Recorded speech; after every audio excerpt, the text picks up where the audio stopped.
A new setup for the sewer clip. Pretty excited about this. It's a lot more consistent than the old setup. So anyway, first thing to go over, for this clip you're going to need to set all of your graphics qualities down to the lowest settings. Texture quality, all the stuff in here, nearest, off, off, low, low, unchecked, all these boxes. That'll give you these nice big pixels that you can use for the setup. In particular, these four right here. There are these 3 dark pixels, and in the bottom left corner of the square there's this 1 light pixel. So, when you're standing, they look like this. Right here, it makes a little hook to the left with the dark pixels. So, whenever you're facing in this corner, in between this wall and the pillar, you want to look down and have your cursor cover up the top right dark pixel there, diagonal from the light one.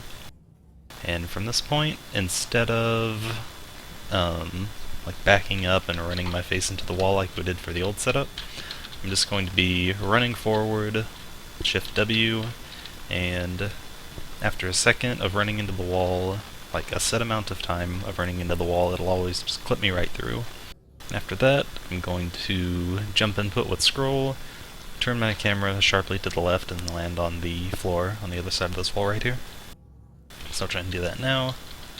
Get into the corner, set up the cursor over that pixel, run, arc left. Alright, so that's the one danger of this clip. I got the jump, but the floor is so thin on the other side of that wall there that once I actually landed on it, I ended up sliding off that edge. So that's pretty uncommon. I'm still going to consider this a lot safer than the old strat. So let me see if I can get this correct this time. I'll try and do it a few times in a row just to show you how consistent it is. There we go. It didn't slide off that time. Let's see if I can get it a few times in a row to prove its consistency.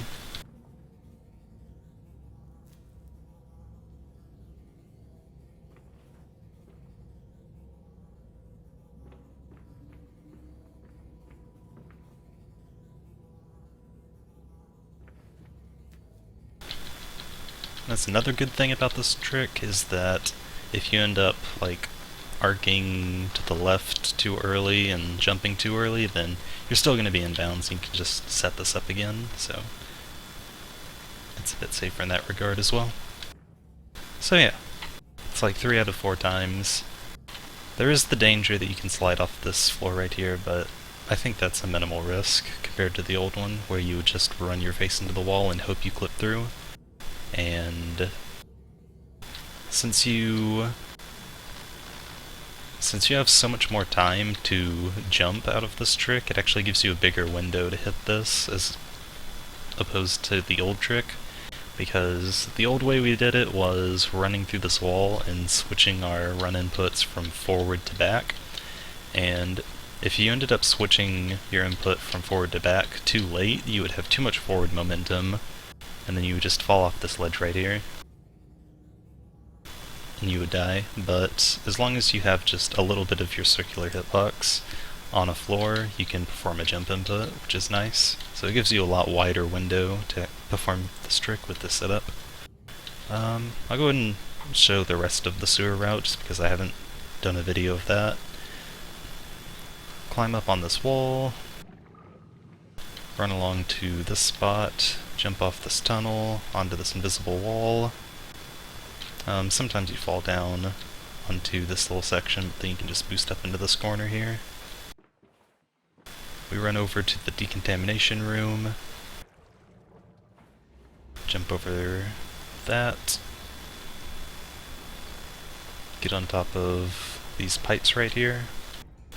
The setup that I use for the pipe involves going around the square part to these 2 little metal rings right here, position myself in the middle of them, and then just walk off forward, and I fall into the pipe down here. And then I slide around to the metal beam that's above the door. I just curve around it, click the door to the bilge. So yeah, I think it's a pretty good setup, and hope you'll find this helpful.